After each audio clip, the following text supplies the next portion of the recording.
I knew something was dragging me down, and it was not my body. My name is Elijah Montrell Sanders. I am 36 years old. I died for 11 minutes on July 22nd, 2019 in Detroit, Michigan, and what I saw changed everything. I live on the west side of Detroit, and that day began like any other.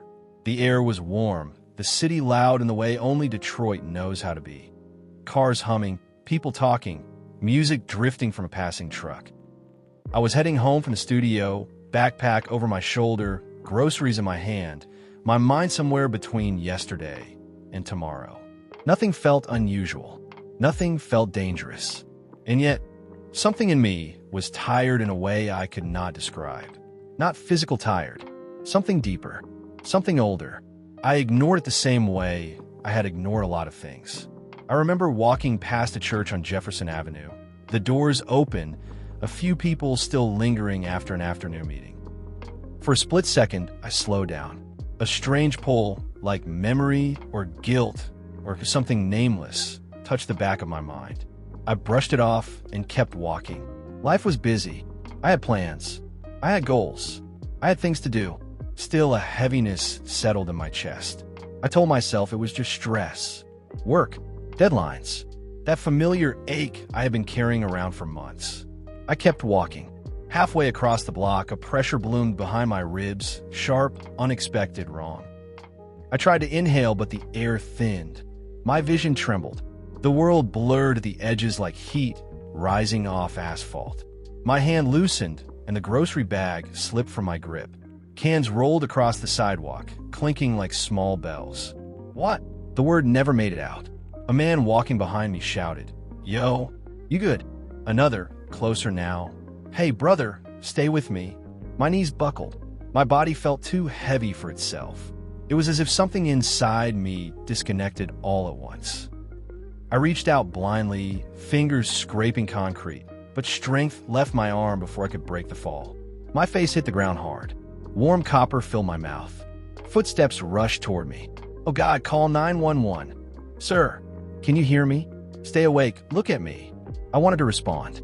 I wanted to say, "I am fine." I had said those words 1,000 times before, but now I could not even lift my head. My chest heaved once, twice, then barely at all. My hearing thinned into a long, underwater hum. Someone pressed on my chest. Someone else held my wrist.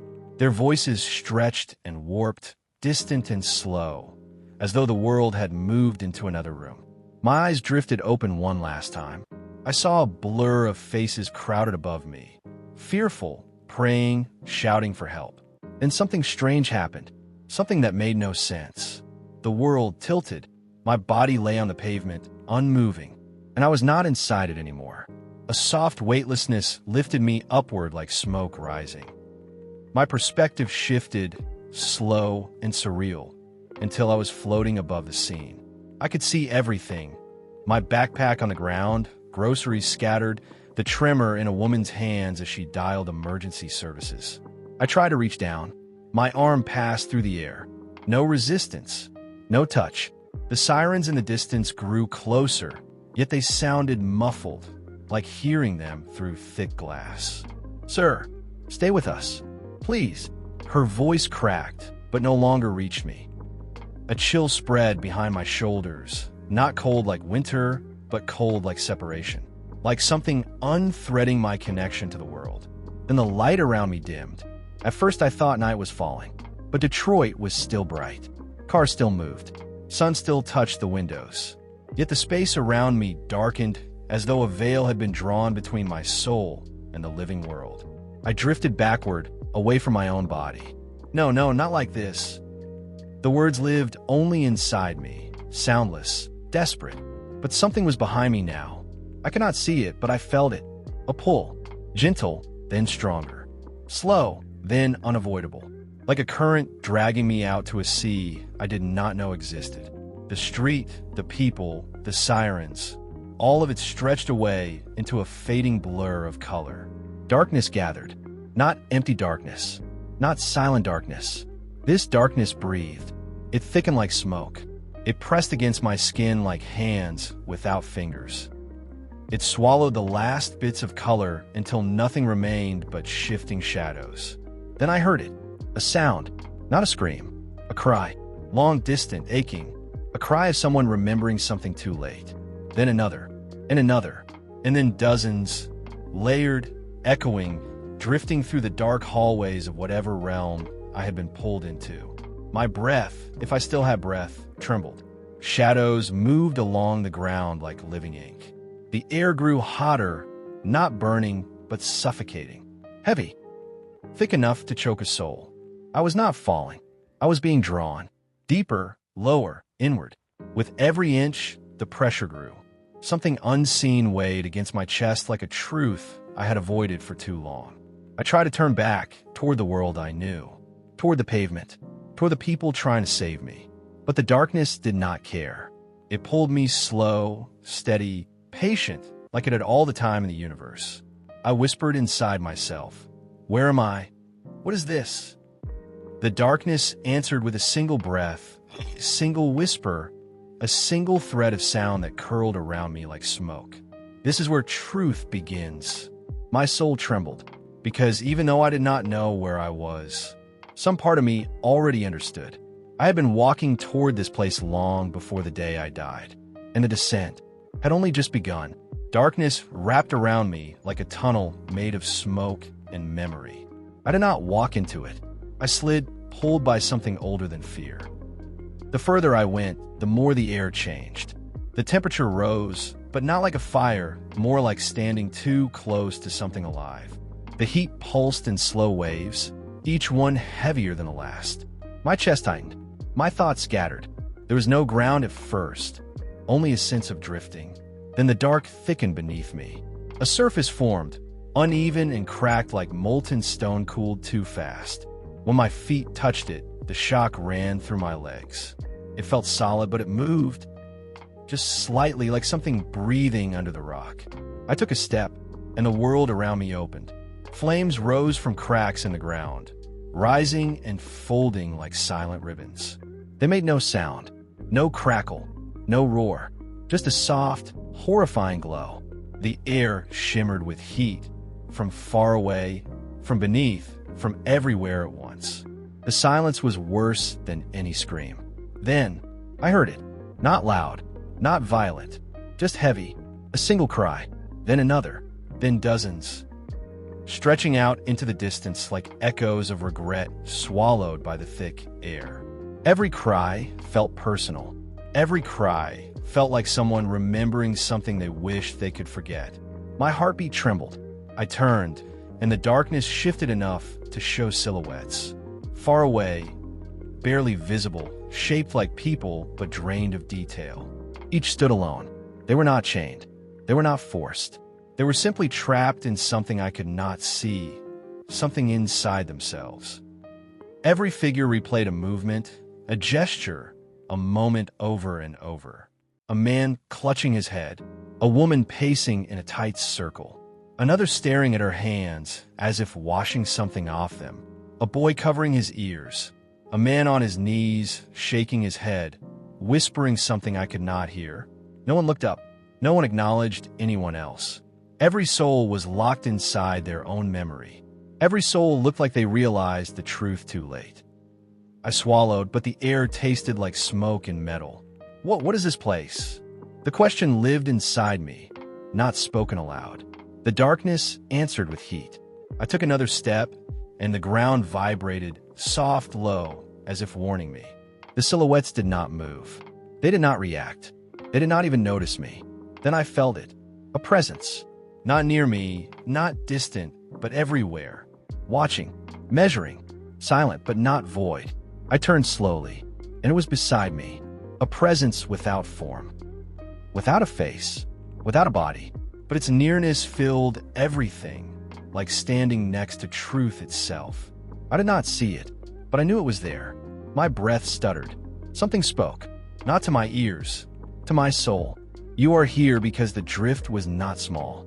My heart lurched. I tried to speak, but thoughts came out broken. The drift? What drift? What did I do? My spirit felt exposed, peeled open, like every hidden part of me was now under a light I could not escape. The presence moved closer without moving at all. You walked away slowly, step by step, choice by choice. A hot wave rolled onto the stone floor. The silhouettes in the distance shuddered. My voice, inside me, broke. I did not mean to walk away. I did not feel like I walked away. I was trying. I was just tired, just overwhelmed. The answer came before I even finished the thought. It is not the tiredness that brings a soul here. It is the surrender of attention until nothing is left. A long silence expanded between us. My throat tightened. What do you mean? Why am I here? Where is this? Questions spilled in my mind, but felt tiny in the heaviness of that place. The presence lifted something like a curtain inside my spirit. A vision opened before me. Not a scene in front of me. A scene about me. I froze. I saw my apartment. My couch. My quiet nights. My pone living in my haunt. Hours scrolling. Mind them. Heart drifting. I saw myself waking up and reaching for everything except what mattered. I saw the way days blurred because I filled them with noise. I saw the slow fading of something inside me I had ignored. Then another memory shifted into view. Me sitting in my car outside a church, thinking, I will go in next week. Another, a friend calling me, asking for prayer, and me saying, I got you, but never praying at all. Another, Sunday morning, alarm going off, me hitting snooze, snooze, snooze. Then giving up completely and saying, I will watch online later. I never did. Each image hit with a weight heavier than heat. But the presence was not done. The vision widened, showing not just events but the consequences. I watched myself change. Not all at once. Not dramatically, but gradually. My strength thinning. My convictions softening. My excuses growing. My heart growing quieter. Until my silence became separation. My knees buckled. I would have collapsed if the ground had not held me in place like a clamp. No, I did not run from you. I whispered inside myself. I did not reject you. I just got busy. I just got distracted. You drifted, and drift becomes distance. The words sliced clean through every excuse. The darkness around me pulsed with the truth. I shook my head, trembling. I prayed sometimes. I still believed in you. I still cared. I just lost track. I just lost consistency. I did not think it was dangerous. I did not think it mattered that much. The voice answered with a sorrow deeper than any anger. The enemy does not always destroy with sin. Sometimes he destroys with comfort, with delay, with the quiet lie of later. My breath broke. My chest burned. Because at that moment, I finally understood something I had never seen. I had not been living in rebellion. I had been living in neglect. A neglect so slow, so gentle, so casual, that it never felt like danger. Just empty days, empty thoughts, empty intentions. The presence lowered another curtain, and the darkest vision came.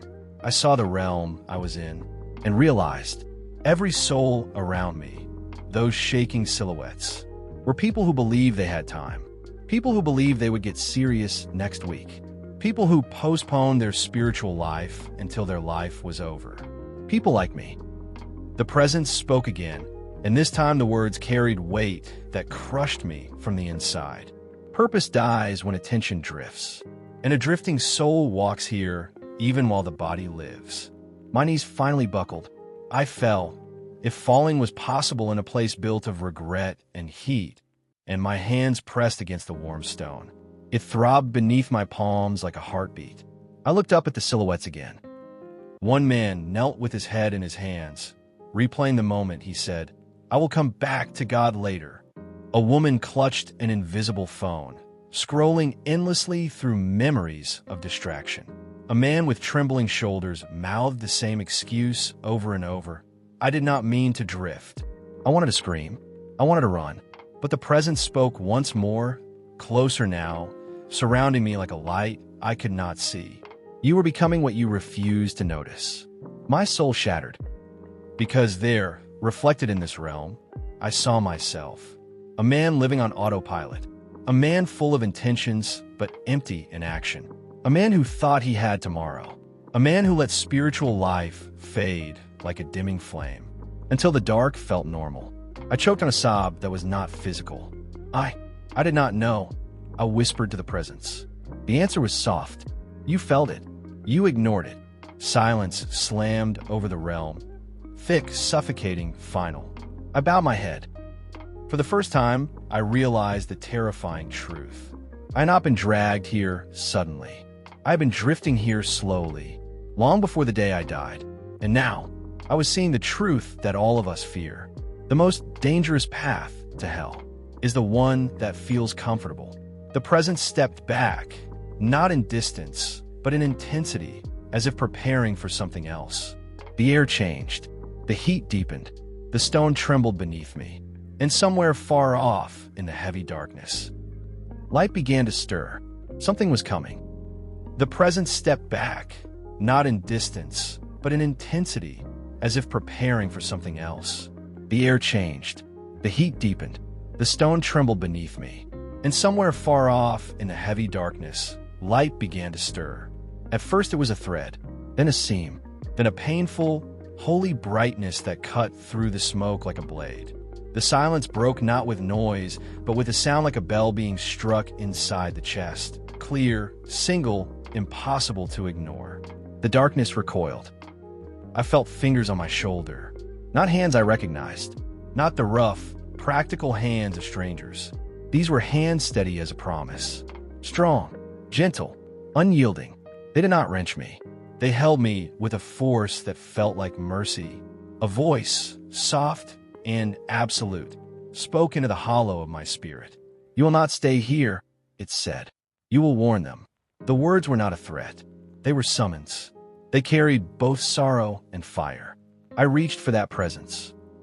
I grabbed for the hand that had found me. I wanted to hold on with everything I had.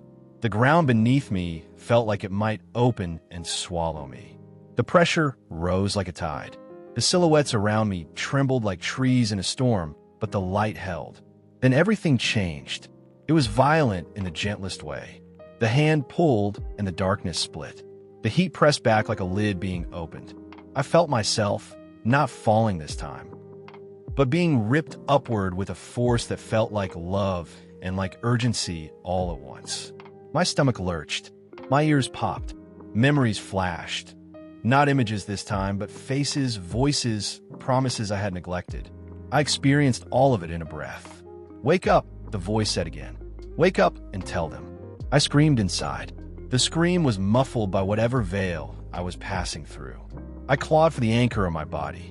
I felt the pull of life, the wet, messy, stubborn miracle of blood and breath, dragging me back like a net drawing a fish. Then light, blinding, clinical light. Then noise, sharp, urgent.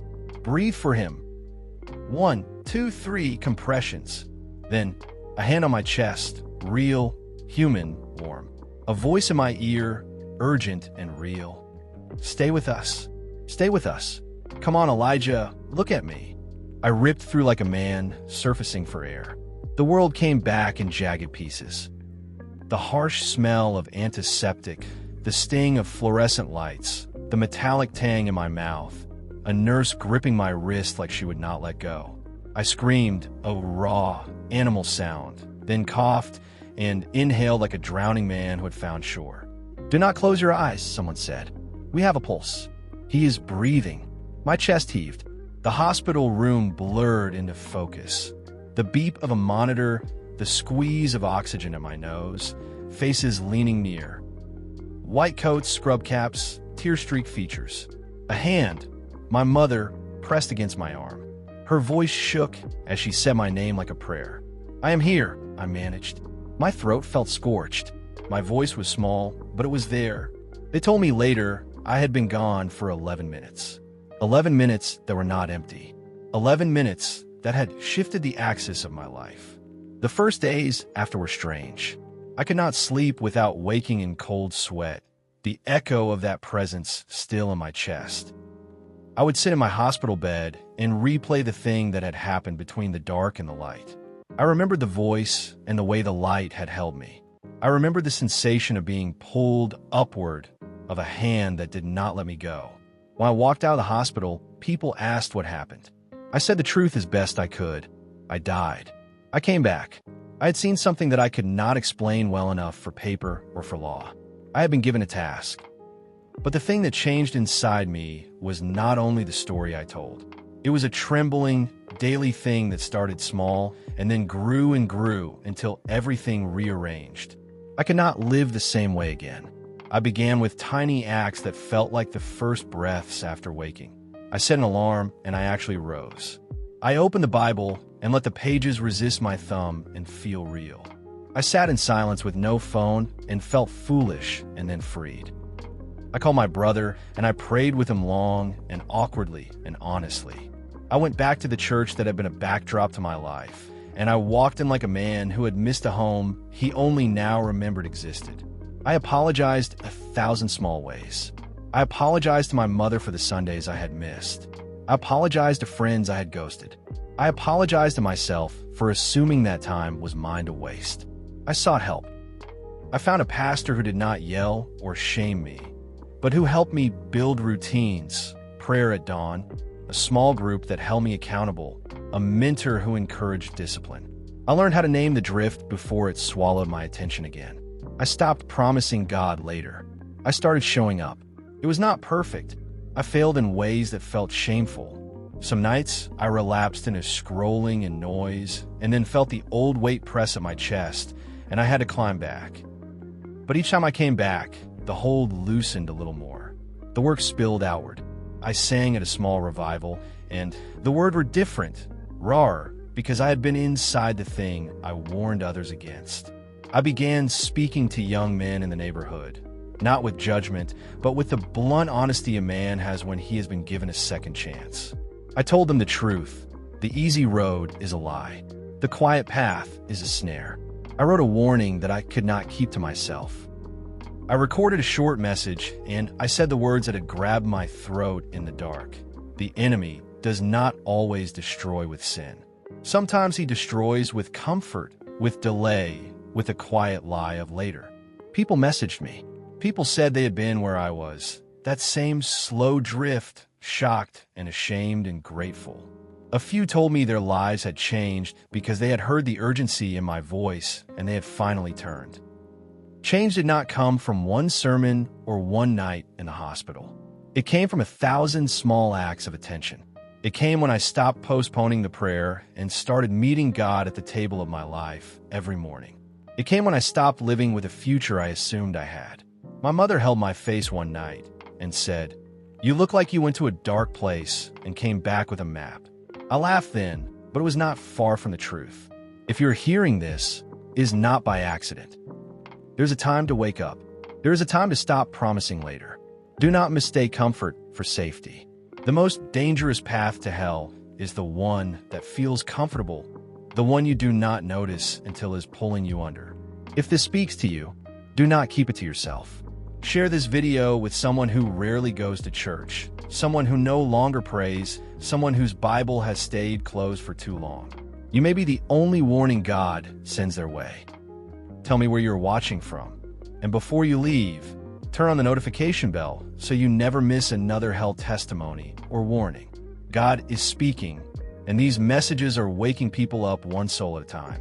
Stay close, because what I saw after this was even more terrifying and far more revealing. Are you sure you are ready for God?